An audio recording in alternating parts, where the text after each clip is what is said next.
আল্লাহর এক বান্দা ছিল নামাজের সিজদায়। আল্লাহর ডাক দিয়ে বলে, বান্দা তুই যতই নামাজ পড় আর যতই সিজদা কর, তোর ঠিকানা জাহান্নাম। এ কথা শুনে বান্দাটি বলতেছে, আলহামদুলিল্লাহ।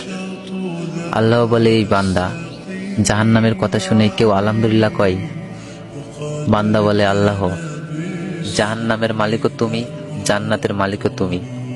তুমি আল্লাহ যদি খুশি হয়ে আমাকে জাহান্নামও দাও, আমার আপত্তি করার কোনো অধিকার নেই। আল্লাহ বলতেছে, বান্দা, জাহান্নামে গেলে তুই পুড়ে যাবি, তোর কষ্ট হবে। বান্দা বলতেছে, আল্লাহ, কষ্ট শুধু আমার হবে না, তোমারও হবে।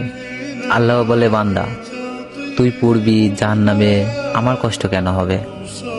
বান্দা বলে, আল্লাহ, মায়ের কোলে সন্তান যদি পানিতে পড়ে যায়, তাহলে দুনিয়ার কোনো মাই যেমন দূরে দাঁড়িয়ে থাকতে পারে না, দৌড়ে গিয়ে বাচ্চাকে কোলে নেয়, আমার বিশ্বাস ওই মায়ের চেয়ে কোটি কোটি গুণ দয়া তোমার বেশি।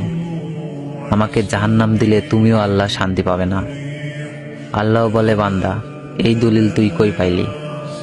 বান্দা বলে, আল্লাহ, আমাদের জাতির পিতা ইব্রাহিম আলাইহিস সালাম তোমার প্রেম বুকে নিয়ে যখন নমরুদের চুলায় পড়ে গেল, তার আগেই তুমি বলে দিলে, আমার দিকে তাকিয়ে দেখো, আমার কলিজা ভরে শুধু তুমি আছো, আর অন্য কারো জায়গা নাই। আল্লাহ বলে, বান্দা আমার প্রেমের ভক্তি নিয়ে যদি কেউ জাহান্নামেও যায়, আমি জাহান্নামকেও জান্নাত বানিয়ে দিব। সুবহানাল্লাহ।